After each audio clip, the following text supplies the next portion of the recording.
Most investors overspend on buying properties, especially in commercial real estate here in Austin, Texas, or anywhere for that matter. And here's the truth: you don't make money when you sell a property, you make money when you buy one. And this is why I'm going to break down how I saved my client with $250,000 when buying an asset a couple of weeks ago, and how we've done over $1.6 billion transactions over the past few years to help you the edge that you need to get the most amount of bang for your buck when buying and investing in commercial assets. I get asked all the time, what do we offer on this property? Because let's face it, when you look at commercial real estate, comps is a small part of the equation. Because every asset is totally different from one another. You can have apartment complexes in the same exact city, but be totally different from the build, materials, locations, tenants, rent prices, list goes on. The NOI and the cap rate is the biggest determining factor that tells us what we offer on this property. And more than this, that if you look up the actual scale of things, when we see commercial assets, it really comes down to motivation on the seller and the buyer side from both equations. My biggest deal I've done to date on savings was $1 million because I understand what to offer. Sometimes offering is not just price alone. It can be terms, it can be segments of a parcel. Like for this one, we were talking about $1 million. They were selling us like 300 units and like 6 acres of land, and 3.5 acres of that was pretty useless. They didn't want to have it, and we sectioned off that for our clients and saved them over $1 million plus the ask price as well because of that. So like it's not just what do we offer them in terms of pricing. That is a huge part, but I'm gonna break down mostly that in this video. But just know when you're talking to your agent, hopefully me helping you buy and sell real estate and commercial aspects, we're talking more about what are the best terms, having the best price for you, and so much more. So what to offer? A lot of times, let's say we see a property that is $10 million. Most investors and agents will say, okay, it's $10 million. Let's offer them 9.75. Let's offer them $9.5 million. And like that, in theory, may make sense. No, don't offer too much below, make sure it's cordial and so forth. But also, they might say, well, I see this comp down the street that sold for $11 million. $10 million actually might be kind of affordable. Maybe we should offer 10.5 so we don't lose it. Because clearly, it's going to have a big bidding war. Which is why when you're asking about offer prices, one, you want to know, obviously, what is NOI? What is cap rate? What is the upside potential of the property? What are the expenses? What's the CapEx, which is pretty much the same thing, but still, what are all these things that we have on this asset? Let's say that this thing brings in $1 million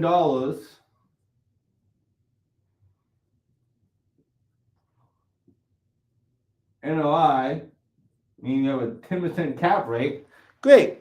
What's wrong with the property? Because like a high cap rate normally means that there has to be a lot of things you gotta do to the property to make it worthwhile.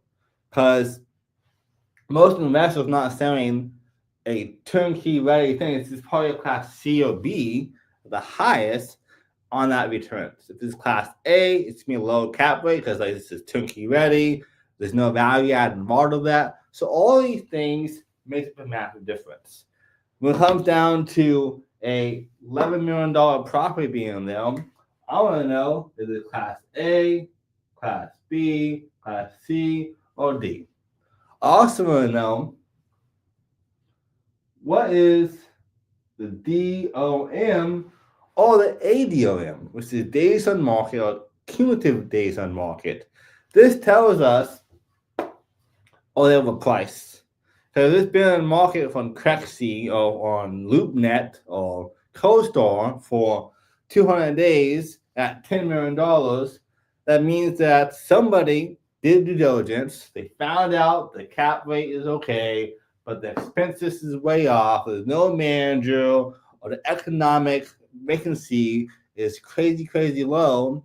All these things play a massive role into what we're looking at.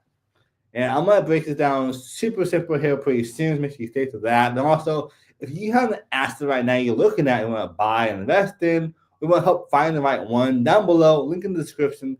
How call with me and my team can help you through the whole entire process when it comes to underwriting, sourcing, and making sure you get the best deal you can when investing in commercial real estate in Austin, Texas, or anywhere across America for that matter. Our team spans all 50 states.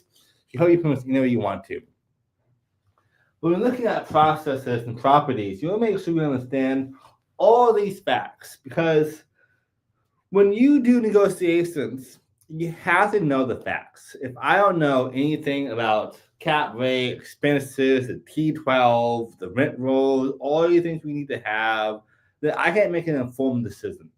And then two, I also want to do some research and talk to the broker or the seller. Say, hey, why are they selling? What's the motivation? What's important to them? What's the timeline like? All these things make a massive role for you as an investor getting the best deal. Because they're like, hey, we'll not try to move super quickly. He's still on this price point. Then we know it's a waste of time. Because let's face it, deals are on market and off market about the same.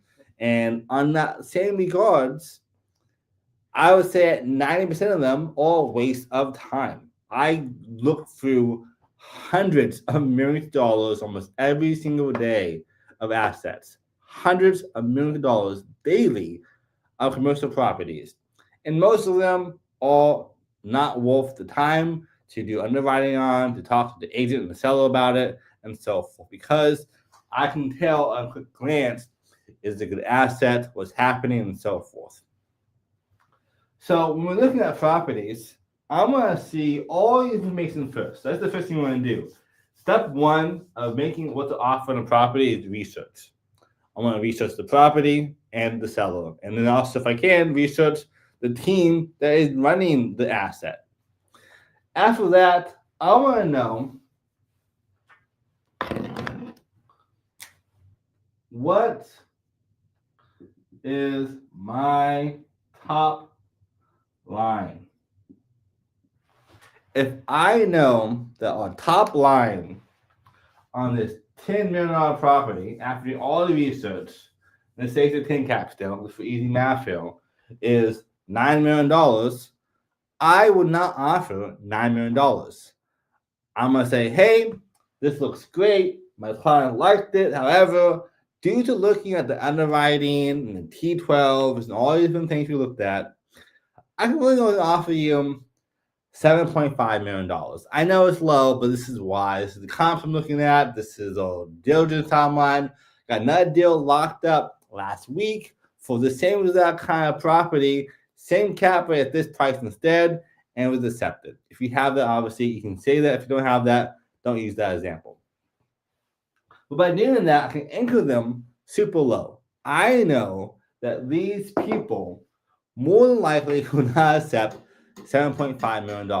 Now, maybe they're desperate and they will, and it happens sometimes, but more often than not, they probably won't do that. But I have seen agents say they've wholesale the deal for $1 million profit because they got it so low, they can buy it from the seller, sell it to the investor client of theirs, make a huge profit. So it does happen. It exists. I'm not a huge fan of that strategy. If I can get my clients a big deal like you watching this, if I can save you $2.5 million, you can buy for $2.5 million.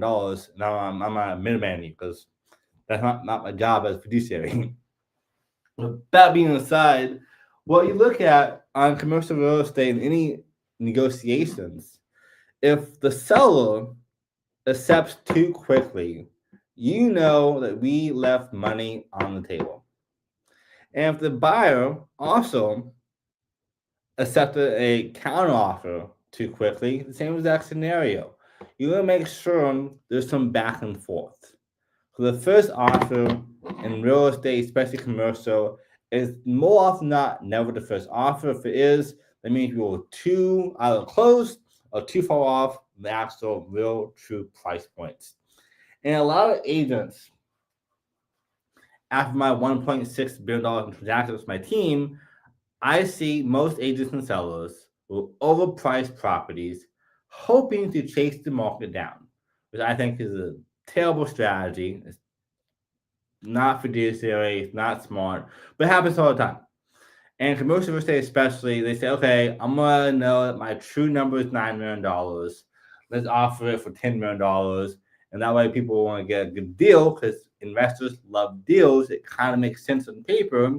But I'd rather have a bidding war. That's my goal. Let's make bidding wars to get done. So if it's on market, you still see it. If it's off market, you still see it. That means that they're anchoring high. So already you know if this is the price, it's already too high. Even if it is a 10 cap, I still know that they will do less because most people never offer the first price point at the first price. So in this example, if I offer them $7.5 million, and I know that your top line is $9 million, like great. With that number in mind, they can partner and tell me we can't do $7.5 million. It's way below our number there. However, how about we do 9.5, 9 million, maybe even $8.5 million. That is typically what I see happens. When I do low ball offers to my sellers I see online, that's not my agents, not my clients, obviously, and in this regards. And if there's people who are agents selling properties, I would lowball them. I saw a deal for $3.5 million, off from 1.7, half off, just about. And like, I'm fine with that. I know that we'll meet probably someplace around $2.2, $2.3 million and make this deal go from a good deal to a great grand slam transaction for my clients and for you watching. So this is how I do it. I don't actually care that much about comps. They help a little bit. Price per square foot helps a little bit. I really care about what is all top line and how can we beat it. If your top line is $9 million, how can we get this property from 10 to 8.7, 8.5? And this is a starting conversation, especially if I'm going back and forth with the same person for a couple of days prior to making an offer. So when you're doing this, have patience. Commercial real estate especially is super slow. It takes weeks sometimes of back and forth negotiations, the price you want to have on it.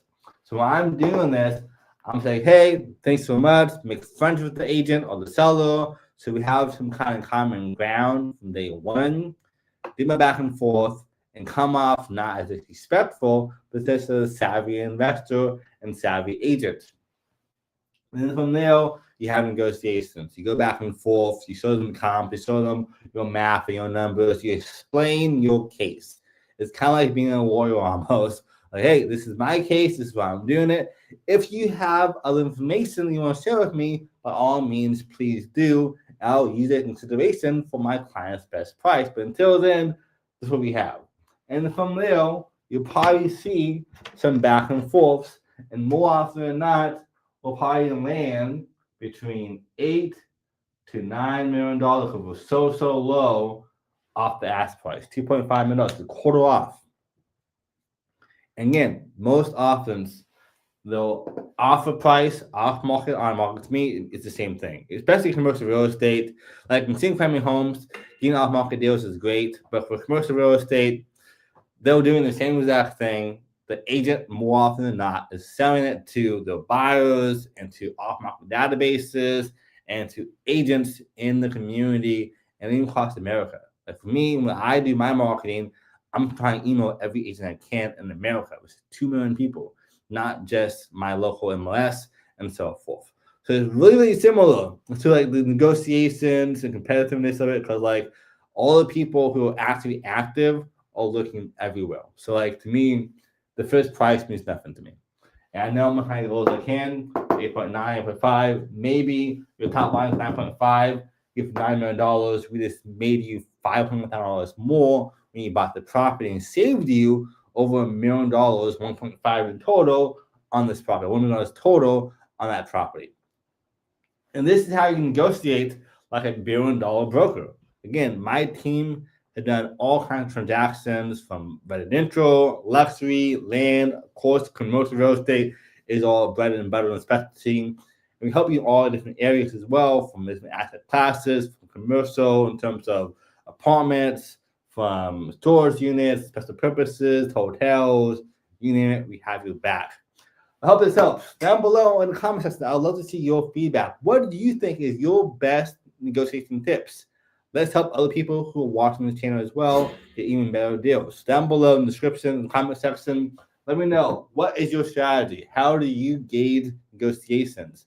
Do you lowball even more? Do you do different comps? Do you use the comps? Do you do just based on the map you're looking for? Again, my main goal, help my clients save as much as we possibly can. That's how we do it every single time. And of course, if you need any help with buying or selling commercial real estate, down below, link in the description, have a call with me directly and help you through all of this processes and walk you through step by step what to expect, get the best deal possible you can get to make money when you invest, not just when you hold on to it and maybe later on exit as well. But again, thanks for watching. The best yet of See You at the Top, and thanks for being here.